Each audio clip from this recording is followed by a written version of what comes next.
بیٹیاں تو بہت محبت کرنے والیاں، غم گسار اور بہت زیادہ مہربان ہوتی ہیں۔ اب بتاتا ہوں میں آپ کو، وہ والد جو یہاں موجود ہیں جن کے پاس بیٹیاں ہیں، بتاؤ تمہیں بیٹوں سے زیادہ کیا بیٹیاں پیار نہیں کرتی؟ رات کو جاتے ہو کیا بیٹی نہیں پوچھتی؟ پانی تمہیں وہ لا کے دیتی ہے۔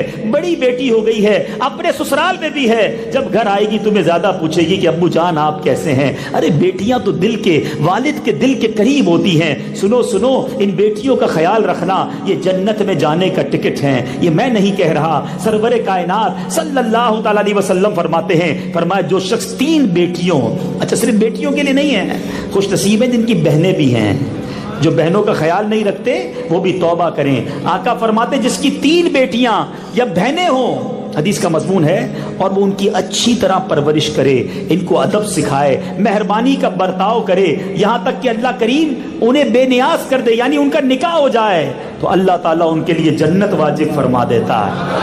3 بیٹیوں کی اچھی پرورش کر کے ان کی شادی کروانا، جنت واجب ہو جائے گی۔ اللہ اللہ، صحابہ کرام بھی کتنے کمال کے تھے۔ اللہ صحابہ کرام کی تربتوں پر کروڑوں انوار و تجلیات کی بارش برسائے۔ ہو سکتا ہے کوئی میرا بھائی یہاں ایسا بیٹھا ہو جو سوچ رہا ہو، یار میری تو 3 نہیں ہیں، میری 2 بیٹیاں ہیں یا میری 2 بہنیں ہیں۔ اللہ اللہ، صحابی رسول عرض کرتے ہیں، حضور اگر کسی کی 2 بہنیں یا 2 بیٹیاں ہوں، اللہ کے حبیب فرماتے 2 ہو تب بھی جنت واجب ہو جاتی ہے۔ اچھا مجھے یاد ہے جب سب سے پہلی بار میں نے یہ حدیث پڑھی، تو میں ابھی پوری حدیث نہیں پڑھی تھی، تو میں سوچنے لگا یار میری تو 1 بیٹی ہے، 3 والے کو جنت، 2 والے کو جنت۔ اللہ اللہ، ایک صحابی کھڑے ہوئے کہ حضور کسی کی 1 بیٹی ہو۔ کیسا پیارا سوال کر لیا، اپنا کام ہو گیا نا۔ اللہ کے حبیب سے پوچھا حضور 1 بیٹی ہو، نبی پاک فرماتے 1 بھی ہو تب بھی جنت واجب ہو جاتی ہے۔ بیٹی کی پیدائش پر موڈ خراب کریں، لڑائی کریں، مجھے بتائیے نا، یہ جنت میں لے جانے والی فضیلت اور کس کے لیے حاصل ہے؟ اور اللہ جانتا ہے کہ اگر بیٹیوں کی پرورش صحیح کر دی جائے تو یہ کل کی ماں بننی ہے، یہ کل ایک اور نسل کو چلائے گی۔ آپ نے اپنی بچی کو نیک بنا دیا، یہ بچی کل ماں بن جائے گی، جب ماں بنے گی تو اپنے بچوں کی اچھی تربیت کرے گی۔ یہ ایسا درخت لگ جانا ہے، یہ ایسا گلشن بننا ہے جو آپ کے لیے ثواب جاریہ کا باعث ہوگا۔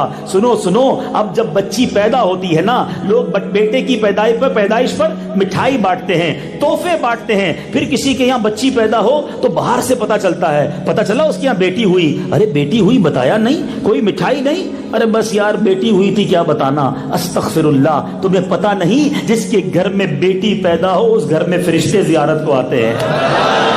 ہاں میں نہیں کہہ رہا، حدیث سنانے جا رہا ہوں، سنو نا۔ اللہ کے حبیب علیہ الصلوۃ والسلام فرماتے جب کسی کے یہاں لڑکی پیدا ہوتی ہے، اللہ کریم اس کے گھر فرشتوں کو بھیجتا ہے، یعنی تمہارے گھر میں فرشتے آئیں گے جب بچی آئے گی۔ سنو، اور فرشتے کیا کہتے ہیں؟ اے گھر والوں تم پر سلامتی ہو۔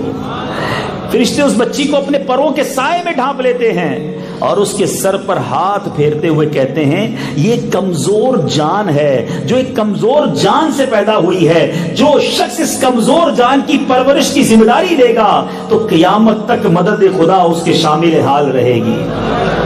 اچھا لوگ کہتے ہیں یار شادی کا کیا ہوگا، بچی ہو گئی، اب اس کی ابھی پیدا ہوئی ہے، شادی کر دی 20 سال، تم بھی زندہ رہو گے 20 سال؟ پیدا تم نے کیا، رب نے کیا؟ عجیب ٹینشن ہے ہماری، ہم بڑے عجیب لوگ ہیں۔ 5 سال 10 سال بچی پیدا ابھی ہوئی، اس کے کھانے پینے کی فکر، تو کیوں مٹھائی بانٹی؟ یہ تو بڑا ہو کے میرا سہارا بنے گا۔ کیا نظر نہیں آتے ایسے بیٹے جو ماں باپ کو مار کے گھر سے نکالتے ہیں، ماں باپ کو اولڈ ہاؤس میں ڈال کے آ جاتے ہیں؟ کیا ہر بیٹا تمہارا فرما بردار بنے ضروری ہے؟ ہر بیٹا تمہارا دست و بازو بنے ضروری ہے؟ کیا بیٹا ماں باپ کو گھر سے نکالتا نہیں؟ بیٹے کی شادی کروا دو، یہی بیٹا کل ماں باپ کو آنکھیں دکھا رہا ہوتا ہے۔ سارے ایسے نہیں ہوتے، مگر ایسے بھی تو ہوتے ہیں نا۔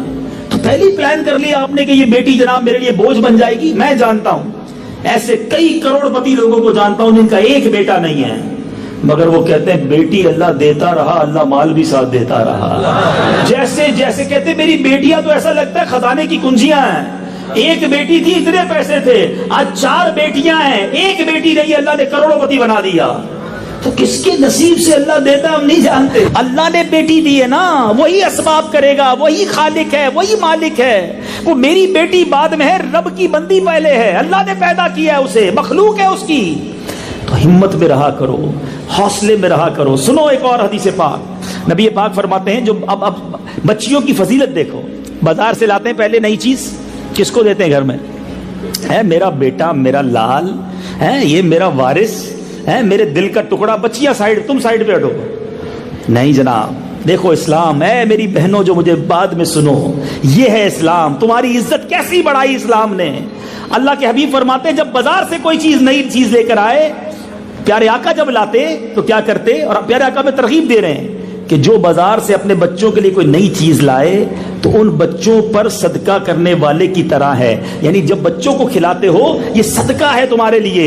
اور آقا فرماتے اسے چاہیے کہ بیٹیوں سے ابتدا کرے، پہلے بیٹیوں کو دے، کیونکہ اللہ تعالیٰ بیٹیوں پر رحم کرتا ہے. جو شخص اپنی بیٹیوں پر رحمت و شفقت کرے وہ خوف خدا میں رونے والے کی مثل ہے. جو اپنی بیٹیوں کو خوش کرے اللہ تعالیٰ قیامت کے دن اسے خوش فرما دے گا.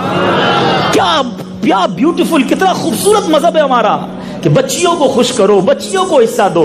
آج ورثہ نہیں دیتے ہیں، مرنے کے بعد کہتے بھائی باپ نے تو کر دی نا بچیوں کی شادی، ان کو گھر دلا دیا، سونا دلا دیا، اب سارا ہمارا ہے. یاد رکھو جو شریعت کا حکم ہے اگر آپ نے وہ حق دبا لیا، ٹھیک ہے بہنیں بیچاریاں کچھ نہیں کر پاتی، مگر قیامت کے دن ایک ایک روپے کا حساب دینا ہوگا. اور جس نے یتیم کا مال دبایا، یتیم کا مال مثل مال وقف ہے. اللہ کی راہ میں جو مال وقف کیا جاتا ہے یہ اس کی طرح ہے. یتیم کا مال دبانے والا برباد ہو جائے گا. بلکہ یہاں تو افسوس یہ ہے بھائی تو بعد میں ظلم کرتے ہیں، ادھر والد کا بھی ذہن بنا ہوا ہوتا ہے بس بھائی اب بیٹیوں کا کچھ نہیں ہے، جو بھی ہے میرے بیٹوں کا ہے. کیوں بھائی بیٹوں کا ہے؟ بیٹیاں انسان نہیں ہیں، اس کو ضرورت نہیں پڑ سکتی؟